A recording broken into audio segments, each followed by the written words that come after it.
Hi everyone, welcome back to another video on Valangi Art.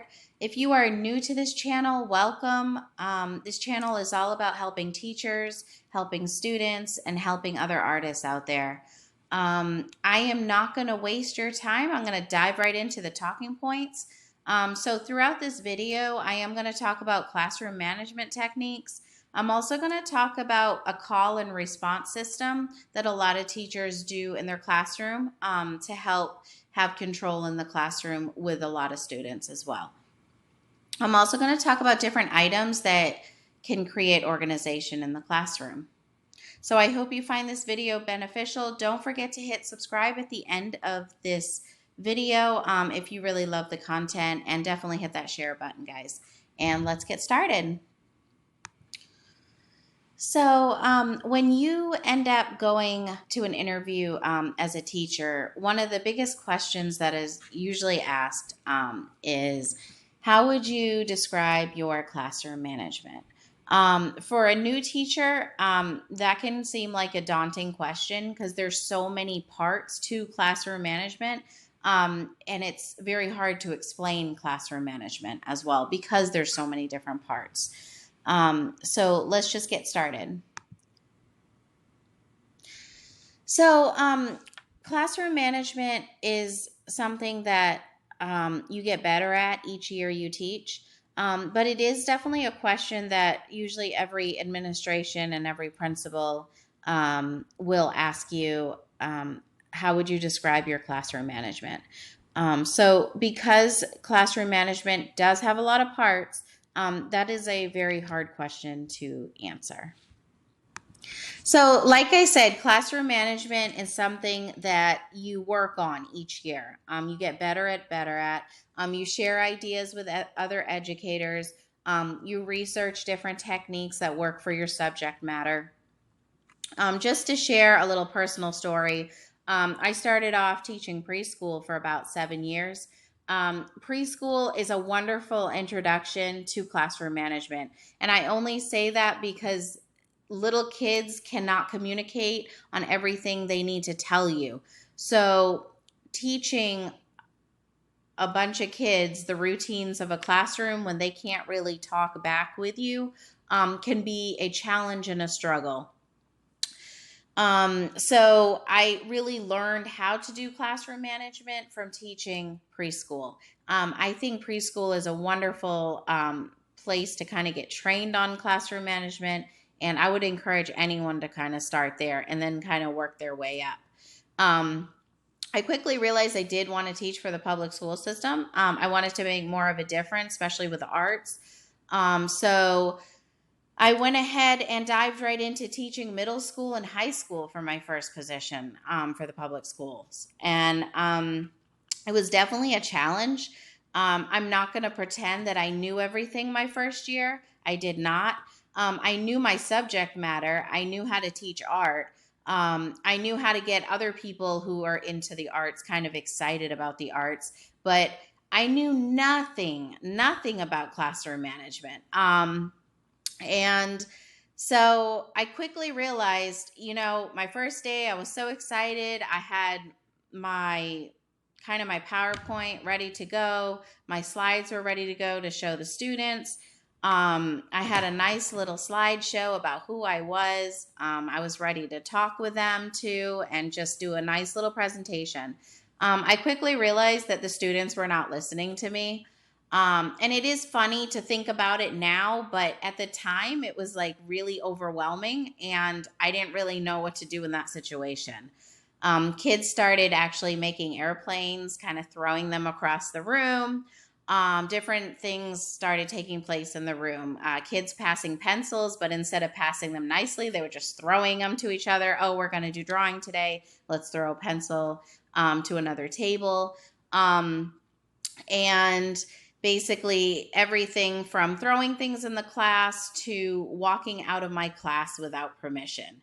The students quickly realized that this was my first year teaching, and I did not know what I was doing in the classroom, how to gain control, how to get their attention, first of all, how to keep their attention, and just have learning take place. So I realized everything else was happening but learning in my class at that moment.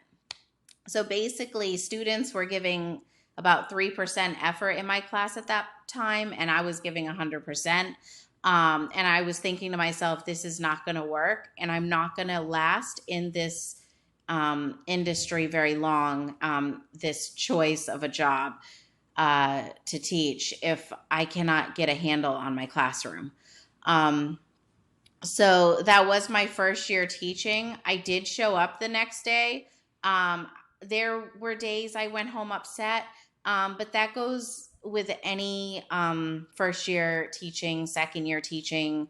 You're going to have days where you feel like you didn't have control over the classroom, or could have done a better job. We're always really hard on ourselves, usually as educators, but try not to be, because each day you are going to get better and you are going to get stronger. So I was realizing that, the things that were important to me, the students were not doing that in the classroom that first day, on my first day of teaching. Listening went out the window, respect went out the window, and all understanding just went out the window. So I thought to myself, classroom management. I started hearing this word being thrown around. So I thought this might be something I want to look more into. What is classroom management? And go from there. Let's move on to the next slide. So I did realize that I had lost control in the classroom. And at that point, I couldn't gain the control back. The bell rung, class was over. The kids learned nothing that first day of class with me. And I realized that with all those distractions in the classroom, my students could not focus on the lesson I was trying to teach them at all. So no learning took place that first day. And that was definitely kind of a wake-up call and an interesting learning experience. So I'm hoping today to give you some techniques that you could use in the classroom. So next slide is classroom management techniques. There's about 4 or 5 here that are really good. So one is just understanding your students. Know who you're working with. Get to know who their background, maybe a little about their culture, even share ideas in the classroom, how they may want to learn in the classroom or what they want to learn, can be another way of kind of engaging students as well. Next one is practice patience with rational detachment. The next one is also set effective limits. So setting effective limits in the classroom is setting rules. So it also means if you have rules about not touching your desk, then make that as a rule in your classroom. So set effective limits where you hold students responsible to follow the rules. Also, keep a schedule in the classroom. Have a routine where students kind of know when they first walk in, what do they need to be doing. For my classroom, for an art class, students know to come in, grab a piece of paper and a pencil, and then start a warm-up in my classroom. Usually that is presented on a PowerPoint, or it's a typed out piece of paper that's already laying on top of the table. So they are to get started with that warm-up immediately when they get into my classroom. And they know that's kind of my routine in the art room. Just an example of it. The last one is engage with your students. You cannot be a teacher that sits at their desks constantly. Walk around. You want to talk with your students. You want to see where they're struggling. It's okay to sit a little bit, but then you want to walk around and you do want to talk to your students. If you don't walk around, it's hard to kind of see who needs help. And not all students are going to raise their hand if they need help. So you definitely want to be up, engage the students, however you can, to make their time in your classroom more enjoyable. Different ways to basically start a class. This is basically the hardest thing to do as a teacher is to get everybody's attention, um, so you can actually have learning take place and actually teach. Call and response is a time tested technique for getting attention, not just in classrooms, but in the military, in churches, at sports events, and in traditional cultures in various parts. So, this takes place all over the world. It has been implemented with anyone that is trying to get the attention of a big audience of people. So, let's dive into it. So the next slide is call and response. I'm just going to kind of go through a few of these. So the teacher calls out flat tire. The response from the students is shh. Another really good one also is if the teacher kind of calls out waterfall to get everybody's attention. The students call back and they just do a shh, and that's a waterfall. It sounds like a waterfall, and they do this with it, so they have to do shh waterfall. Um, the next one is the call out is macaroni and cheese, and then the students will call back, everybody freeze. And the last one on the list is this teacher basically calls out hocus pocus, and the response is everybody focus. So these are some just really cute ones, kind of fun to use in the classroom.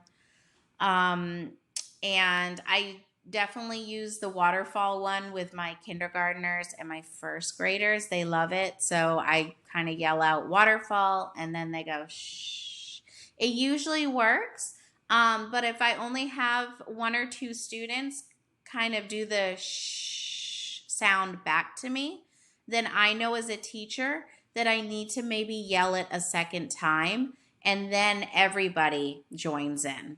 So that's how call and response works. I love this idea of getting everybody quiet. It's much better than the teacher yelling, be quiet, getting frustrated. So I hope you find these extremely beneficial as well. Next one is noise level. I think keeping students at a normal volume while they're working is very hard to do, especially when they're working in groups.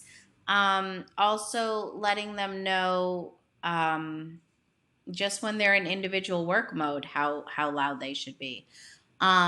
Teaching students to control the volume of their voice is definitely a very hard classroom management technique. So I'm hoping this one kind of helps you. So noise level, it goes basically 3, 2, 1, and 0. So 3 is everybody can hear you. So the way I tell students is this is your outside voice. So this is the voice you use when you're out on the football field or you're out at PE, or you are out at recess with your friends. We do not use that voice in the classroom. Number 2 is table talk. So table talk is you're just talking with other students that are within your table. You are not talking to students at another table that you're not sitting at from across the room. So that is number 2, table talk. Number 1 is basically is a whisper. So only one person next to you can basically hear you. And kind of teaching the younger kids how to whisper first kind of helps a little bit because they don't all know how to whisper. Number 0 is just no talking at all. A lot of times classrooms, it's very rare when we have 0 talking in the classroom.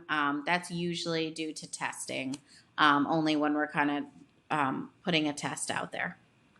But these noise levels really work. It's nice to have it kind of on a nice big chart in your classroom hanging on the wall. And so when you say, guys, hey, can you keep it at a level 3? They kind of know what you're saying. Or guys, today you can be at a level maybe a 2 because we are doing some group work today.